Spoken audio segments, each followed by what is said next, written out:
Nainital Lok Sabha seat से कांग्रेस प्रत्याशी प्रकाश जोशी ने किया लाल कुआं में आज जनसंपर्क अभियान। नमस्कार, आप देख रहे हैं यूके 24/7 न्यूज। कांग्रेस प्रत्याशी प्रकाश जोशी ने आज लाल कुआं में किया जनसंपर्क अभियान, जहां सैकड़ों की तादाद में कांग्रेस कार्यकर्ताओं पदाधिकारियों ने कांग्रेस सांसद प्रत्याशी प्रकाश जोशी का आज लाल कुआं पहुंचने पर जोरदार स्वागत किया और एक स्वर में सभी ने उन्हें जीत का आशीर्वाद दिया।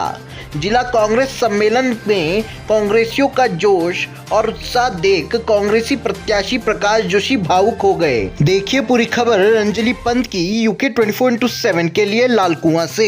देखिए, बड़ा जोश है कांग्रेस के कार्यकर्ताओं में और जो जनता का रिस्पॉन्स है, जनता का जो हमें इस तरह से जो मिल रहा है, रिस्पॉन्स मिल रहा है, वो अपने आप में बताता है कि कांग्रेस पार्टी निश्चित तौर पर एक अच्छे बहुमत से चुनाव जीतेगी। जहाँ तक मुद्दों की बात है, सबसे बड़ा मुद्दा तो भारतीय जनता पार्टी के जो वर्तमान सांसद अजय बढ़ती, पूरे 5 साल उनकी निष्क्रियता, उनकी उदासीनता इस क्षेत्र के प्रति और उनका नकारापन, और वो साबित करने के लिए मुझे कुछ करना नहीं है। उन्हीं के आंकड़े हैं कि अपनी सांसद निधि जो उनको मिलती है, विवेक के आधार पर जनता की भलाई के लिए, क्षेत्र के विकास के लिए खर्च करना, वो टोटल 40% ही उसका खर्च कर पाए।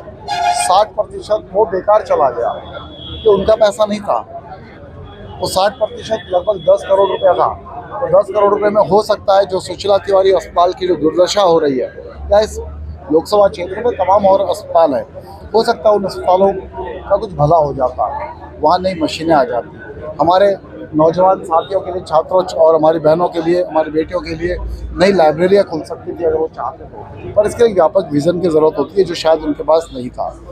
उनके रक्षा राज्य मंत्री रहते हुए अग्निवीर जैसी योजना लागू हुई देश में, जिसने उन नौजवानों का, खासतौर पर उत्तराखंड सैनिक बालू प्रदेश है, तो ऐसे युवाओं के सपनों पर कुठाराघात किया जो फौज में जाकर देश की सेवा करना चाहते थे। तो वो उनके ही रक्षा राज्य मंत्री। राजगांव को लेकर क्या कहेंगे आप? सांसद बनने के बाद इसमें पहल करेंगे बनने के लिए राजगांव? निश्चित तौर पर जो जन भावना है, जो वहाँ हमारे क्षेत्र के जो सभी लोग हैं, उनकी जो भावना होगी, उसकी भावना के अनुरूप हम आगे बढ़ेंगे, उसके लिए संघर्ष करेंगे। क्षेत्र में बस अड्डा नहीं है, कई प्रकार की समस्याएं यहाँ पर बहुत कुछ नहीं है, लेकिन उसके लिए हमारे सांसद साहब का, देखिए, एक तो वो सांसद, दूसरे राज्य में उनकी सरकार, तीसरे केंद्र में उनकी सरकार, उसके बावजूद वो नहीं करा पाए। यही तो मैं कह रहा हूँ, जनता इसी चीज़ का तो बदलाव चाहती है। जनता जान चुकी है, पहचान चुकी है उनको। सांसद बनने के बाद पहली प्राथमिकता क्या होगी आपकी?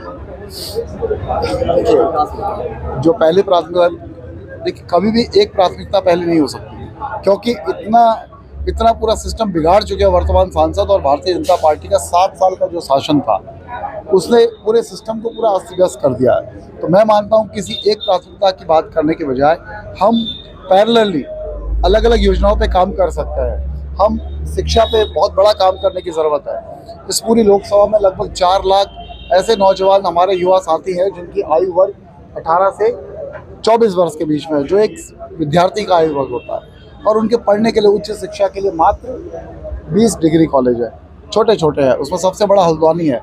आप कल्पना कीजिए, आपके माध्यम से मैं जनता के बीच ये बात ले जाना चाहता हूँ। शायद नहीं, 1 मिनट, ये मुद्दा खत्म करने दीजिए, ये बड़ा इंपॉर्टेंट है। नहीं, खत्म नहीं हुआ।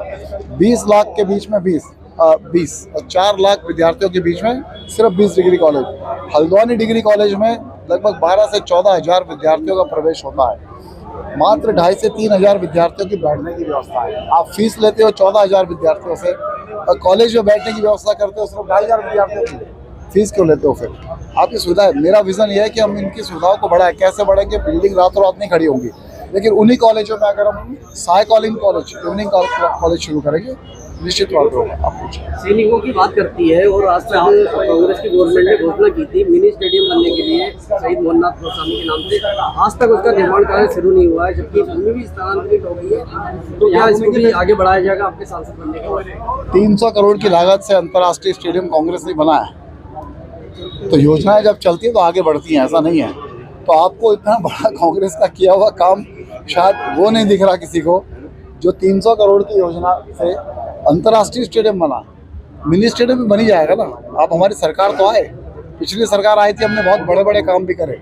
अब सरकार आएगी तो हम छोटे काम भी करेंगे। विषय इतने सारे हावी हैं, प्रांतीय विषय इतने हावी हैं और केंद्र की नीतियां जो हैं वो तो वैसे ही जन विरोधी हैं। इन सारी चीजों को एक्सपोज करते हुए भारतीय जनता पार्टी का जो चाल चरित्र चेहरा है उसको एक्सपोज करते हुए हम आगे धीरे धीरे चुनावी रण में बढ़ रहे हैं और जनता के बीच में कांग्रेस का प्रत्येक जो साथी है वो जाने को पूरी तरीके से तैयार है, तन्मयता से तैयार है। अगर आज हम लालकुआं विधानसभा में गौला का इतना महत्वपूर्ण विषय, अग्निपथ यहाँ पे कितने हमारे बिंदु खत्ता निवासियों को प्रभावित करता है और कई सारे गन्ने का मूल्य हो, फसल जो नष्ट हो रही जंगली जानवरों के द्वारा, कई सारे विषय कौन करेगा ठीक आके इनको? भारतीय जनता पार्टी तो प्रधानमंत्री जी का नाम ले लेती है।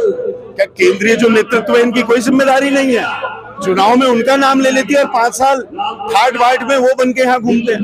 तो जनता को समझना पड़ेगा, जब तक आपके स्थानीय विषय ठीक नहीं होंगे, स्थानीय मुद्दों की आवाज सही से नहीं उठेगी, आपका प्रतिनिधित्व अधूरा है। तो अधूरे प्रतिनिधित्व से बेहतर है कि ऐसे प्रतिनिधि को चुनिए तो सड़क से सदन तक हर मुद्दे को उठाए।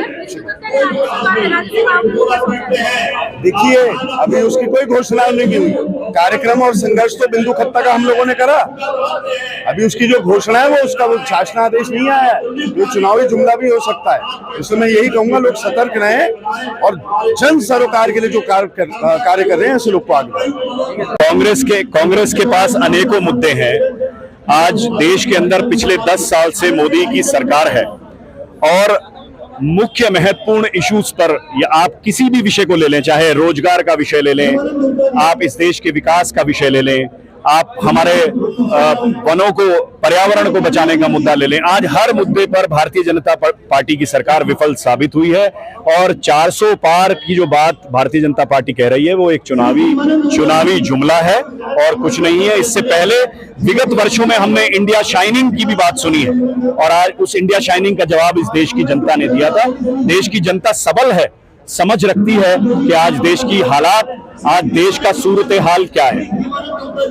गांव की गलियों से शहर के शोर शराबे तक हम लाते हैं सही खबर आप देख रहे हैं UK 24/7 न्यूज, खबर वही जो है सच सही।